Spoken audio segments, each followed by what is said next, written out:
ఆ జిల్లాలో BRS graph రోజు రోజుకు తగ్గుతూ ఉందనే చర్చ జోరుగా సాగుతోంది. పార్టీకి బలమైన నాయకత్వం లేక గడ్డు పరిస్థితి ఎదుర్కొంటోందని అక్కడ బీఆర్ఎస్ క్యాడర్ మదనపడుతున్నారట. నాయకత్వ లోపం ఉండడంతో నేరుగా పార్టీ అధిష్టానమే అన్ని అంశాలపై దృష్టి పెట్టి డైరెక్షన్ ఇవ్వాల్సి వస్తోందని ప్రచారం జరుగుతోంది. ఇంతకీ ఆ జిల్లా బీఆర్ఎస్ కదేంటో ఇవాల్టి తెరచాటు రాజకీయంలో చూద్దాం.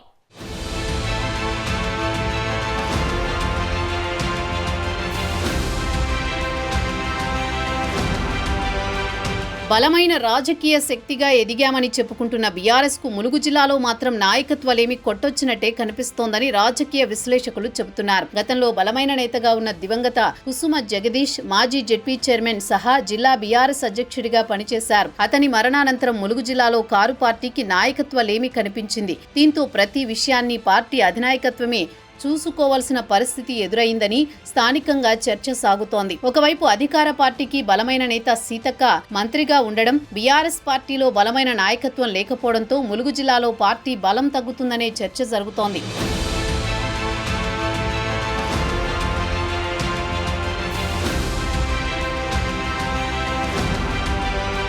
ములుగులో అధికార కాంగ్రెస్ పార్టీకి మంత్రి సీతక్క రూపంలో బలమైన పటిష్టమైన నాయకత్వం ఉండడం, అలాగే పార్టీ అధికారం ఉండడం, ఇలా అధికార పక్షం బలంగా ఉంటే ప్రతిపక్షంలో ఉన్న బీఆర్ఎస్ మాత్రం ప్రజల పక్షాన కోట్లాడాల్సిన పార్టీ స్తబ్దుగా ఉంది. దీంతో జిల్లాలో గులాబీ పార్టీలోని కింది స్థాయి నేతలు మదన పడుతున్నారు. సమస్యల పరిష్కారం విషయంలో పేద ప్రజల పక్షాన నిలబడాల్సిన ప్రతిపక్ష పార్టీ కనీసం వారికి మద్దతు ఇవ్వలేని పరిస్థితిలో ఉండడంతో పార్టీ క్యాడర్ అయోమయానికి గురవుతున్నారట.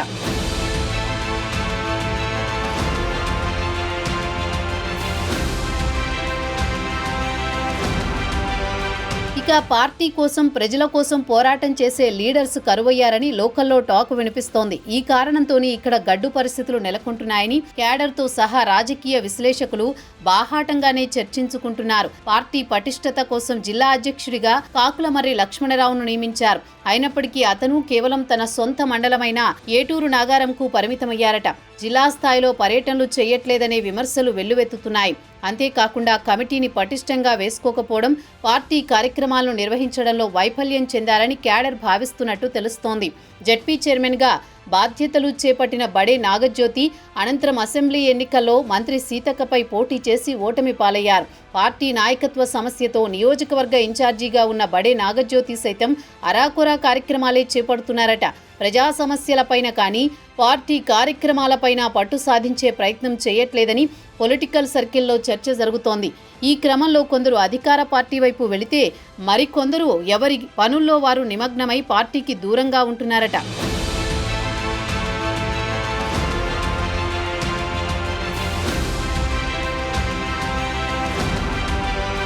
ఒకవైపు అధికార పార్టీలో బలమైన నేత మంత్రి సీతక్క ప్రభుత్వ పార్టీ కార్యక్రమాలలో తనదైన శైలిలో మార్పు చూపిస్తున్నారు. కానీ బీఆర్ఎస్లో మాత్రం నాయకత్వ లోపం స్పష్టంగా కనిపిస్తోంది.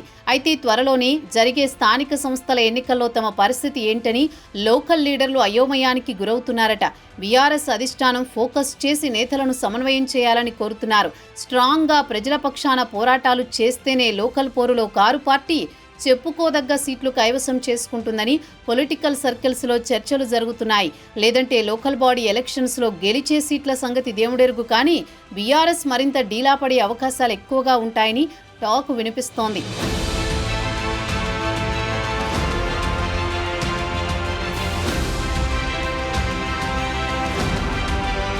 ప్రభుత్వ వ్యతిరేక కార్యక్రమాలు చేసినప్పుడు కూడా ఇతర జిల్లాలకు సంబంధించిన మాజీ ఎమ్మెల్యేలు, ఇతర నేతలు వచ్చి పోరాడాల్సిన పరిస్థితులు నెలకొంటున్నాయని గుసగుసలు వినిపిస్తున్నాయి. ఇకనైనా ములుగు జిల్లా బీఆర్ఎస్ కేటీఆర్ స్పెషల్ ఫోకస్ చేయాలని పార్టీ శ్రేణులు కోరుతున్నారు. అలాగే ప్రజా సమస్యలపై, పార్టీ కార్యక్రమాలపై కూడా పట్టు సాధించేలా నేతలను ఎప్పటికప్పుడు దిశానిర్దేశం చేయాలని గులాబీ దళం విజ్ఞప్తి చేస్తోంది. ఇప్పటి నుంచైనా ప్రజాక్షేత్రంలో నిత్యం ఉంటూ పార్టీని ములుగు జిల్లాలో మరింత బలంగా తయారు చేస్తారా? అసంతృప్తితో ఉన్న క్యాడర్కు జిల్లా నేతలు ఎలా సర్ది చెప్పుకుంటారో చూడాలి మరి.